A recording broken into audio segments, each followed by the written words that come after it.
আসসালামু আলাইকুম, সবাইকে শুভেচ্ছা জানাচ্ছি। প্রতিদিনের মতো আজকে নতুন আরও একটি রেসিপি শেয়ার করছি।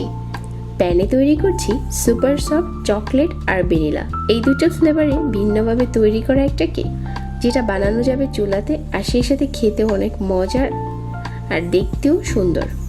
খুব সফট হবে এই কেকটা। যারা চকলেট আর ভ্যানিলা দুইটা ফ্লেভারই পছন্দ করেন তাদের জন্য অনেক বেশি মজার একটা কেক শেয়ার করছি। কেক তৈরির জন্য প্রথমে আমরা শুকনো উপকরণগুলো চেলে নিব।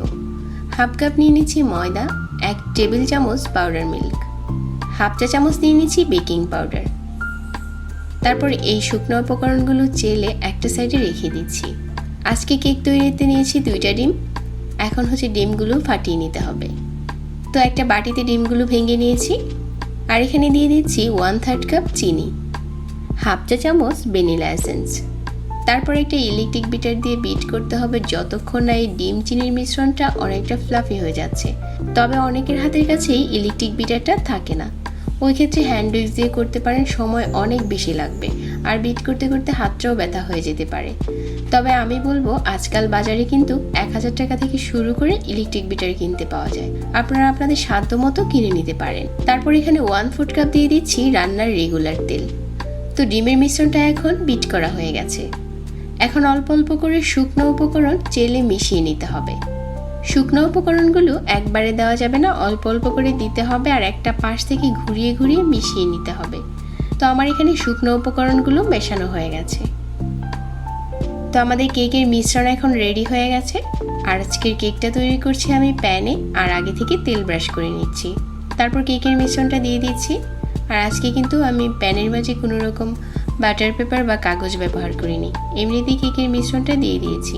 তারপর একটা টুথপিক দিয়ে মাঝখানে একটু ঘুরিয়ে নিচ্ছি যাতে ভিতরে কোনো বাবলস থাকলেও এটা বের হয়ে যায়। কেকটা বেক করার জন্য চুলায় প্রথমে তাওয়া বসিয়ে দিতে হবে, তারপর ননস্টিকের প্যানটা বসিয়ে দিতে হবে আর ঢাকনা দিয়ে ঢেকে দিতে হবে। ঢাকনার ছিদ্রটাও বন্ধ করে দিতে হবে।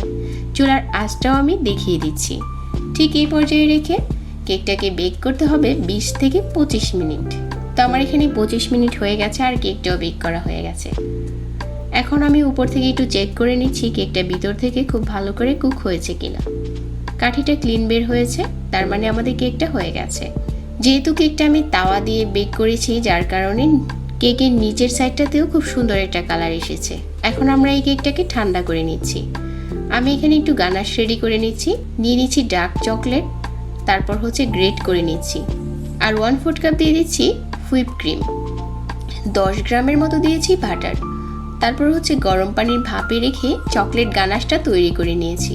তো এখন আমি কেকটাকে উপরে একটু কেচে নিচ্ছি। একটু টুথপিক দিয়ে খুব ভালো করে কেচে নিতে হবে, তাহলে লিকুইড মিল্কটা খুব তাড়াতাড়ি স্যুপ হয়ে যাবে। তো কেকের উপরে আমি লিকুইড মিল্কটা ঢেলে নিচ্ছি, তাহলে আমাদের কেকটা অনেক সফট হবে। লিকুইড মিল্কটা ঢালা হয়ে গেলে যে চকলেট গানাশটা তৈরি করেছিলাম ওইটা দিয়ে দিচ্ছি আর উপরে কিছু স্প্রিঙ্কল দিয়ে সাজিয়ে দিচ্ছি।